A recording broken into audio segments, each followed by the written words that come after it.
warm welcome to all our viewers. We hope you've been enjoying the various talk shows that we've put up so far and have gained some valuable insights from the same. The links to our previous shows are listed below in the description box in case you've missed watching them. So hi everybody, my name is Arva and I'm from Pragmatic Techsoft. I'm from the marketing team here. Today we are delving into the fascinating world of numbers and money. So today's discussion is on yet another enlightening journey wherein we shall empower you to make informed business decisions with regards to finance, and that shall definitely lead to substantial savings. So joining us today is our esteemed team lead from Pragmatic Techsoft. His name is Mr. Parikshit Bapat. He comes with 11 years of experience. With that kind of baggage of experience and a proven track record, Parikshit brings the perfect blend of leadership and expertise to guide our team towards success. So hi Mr. Parikshit, how are you doing? Doing very well, Arva. Great.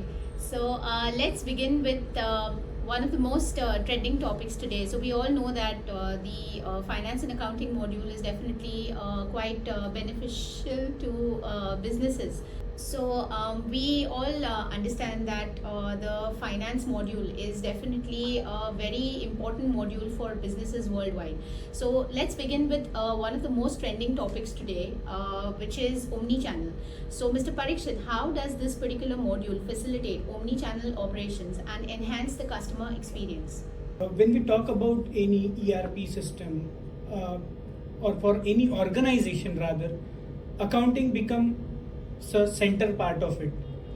Why I'm saying like that? Because every department has ultimately affect their transactions or their day-to-day businesses will affect some or the other way to the accounting. It could be a cost or revenue.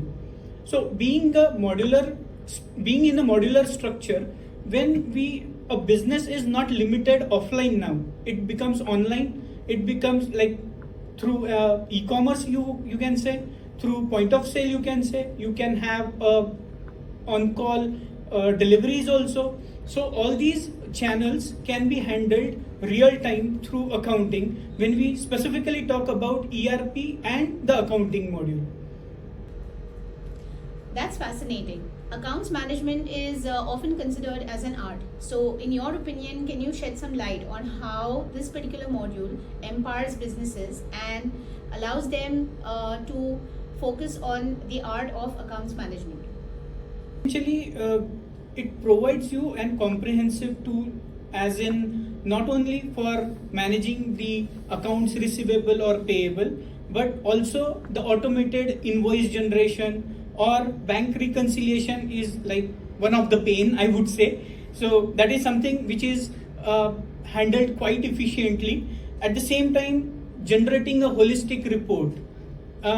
Most of the time people do struggle with the stock valuation if we talk about a trading organization or the manufacturing organization. So all these areas can be addressed very efficiently using the accounting module. That's remarkable. So in terms of configuration options, how does this particular module offer flexibility to ease out the complex processes of businesses? So this I would say, like, to be frank, ERP implementation, when we talk about ERP implementation or software implementation, roughly it fails 90% of times it fails. Why it is so? It is primarily because of the wrong configuration altogether.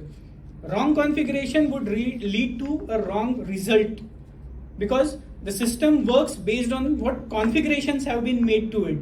So here, like, there are certain, when we particularly talk about accounting or finance, the main thing comes to our mind is the accounts that need to be addressed or which account should get posted when a particular transaction happens. So that kind of configuration we can easily do. Nowadays, taxation is becoming more complex day by day. So we can set a default taxation practices for different types of products that we deal in. We can set up a bank reconciliation rules where automated bank reconciliation statement can be generated, and that will get reconciled along with the accounting entries that are happening in the accounting. The payment follow-up is again a crucial part where we can set an automated process for payment follow-ups.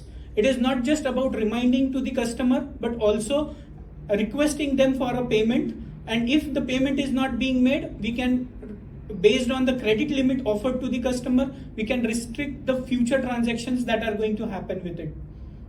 So that kind of configurations are already available in accounting module. The insights that you're sharing today are really great, Mr. Parikshit. Thank you so much. Let's discuss on the various mistakes that businesses make worldwide. So can you just give me some idea, can you shed some light on the various mistakes that you have noticed so far and how these mistakes can be avoided? So the common mistakes in this case is, like, the very first thing is not keeping record on daily basis or up to date. The major problem here is people being in a distributed system, people don't really get enough time to keep their data entry up to date on daily basis. But using an ERP with accounting module will help you to capture all your transactions, the monetary transactions, in a real time. So if you are selling something on your e-commerce, that will immediately get reflected in your accounting. If you are paying out your salaries, that will immediately get reflected in your accounting. So that is something that is addressed very efficiently here. The another thing, as I mentioned in the previous question also, that we usually fail to maintain the payment follow-ups. The payment follow-up is very rigorous in Odoo system, or rather in our ERP system, where you can, based on the different, I would say, the stages or the number of days from which the payment is being pending, we can take a necessary actions, and that is all automated. It is not just sending an email, but again restricting the future transactions for that particular customer or for that particular vendor. So that kind of configurations are also available, which can help people to avoid engaging into a wrong situation where a person who is blocked in the system, we are not making any business transaction with them. So that kind of mistakes can be overcome over here. And often the reconciliation with regards to the payment, invoice to payment reconciliation and the bank statement reconciliation, which is actually a time consuming, but because of the automated reconciliation models, we can easily reconcile our bank statements and keep our ledgers up to date. That's really valuable advice, Mr. Parikshit. Let's move on to our next question. Considering that the innovative nature of this particular module, which is the Finance and Accounting module, could you share any recent developments or any advancements that you see in this particular field? Absolutely. The Finance and Accounting module is continuously evolving to meet the changes needed by the system. Some recent advancements include integration with AI powered by analytics,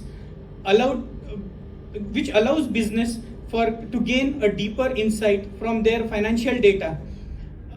Additionally, automation feature have improved efficiency by reducing the manual data entry and enhancing the process accuracy. That's really impressive. So our audience would definitely love to hear about any kind of success stories or any case studies that you can share with us with regards to this particular module that you've had first-hand experience of. Can you share some sort of examples which will highlight the module's impact on businesses? So when we talk about, again, ERP system, it is to reduce the duplicacy. Most of the time in distributed system, people do need to create multiple data entries, which is a time consuming activity. Here, by applying the automation available in the accounting module, we can certainly reduce, or we have rather reduced the time almost by 50%, where people were getting engaged in day-to-day activities. So that is something which we have achieved in our previous implementations. Those success stories that you shared are truly inspiring. So we now come towards the end of our talk show, and on a last parting thought, I have one last question for you. So, Mr. Parikshit, there is a very common misconception that this particular module, which is the Finance and Accounting module, is just a tool.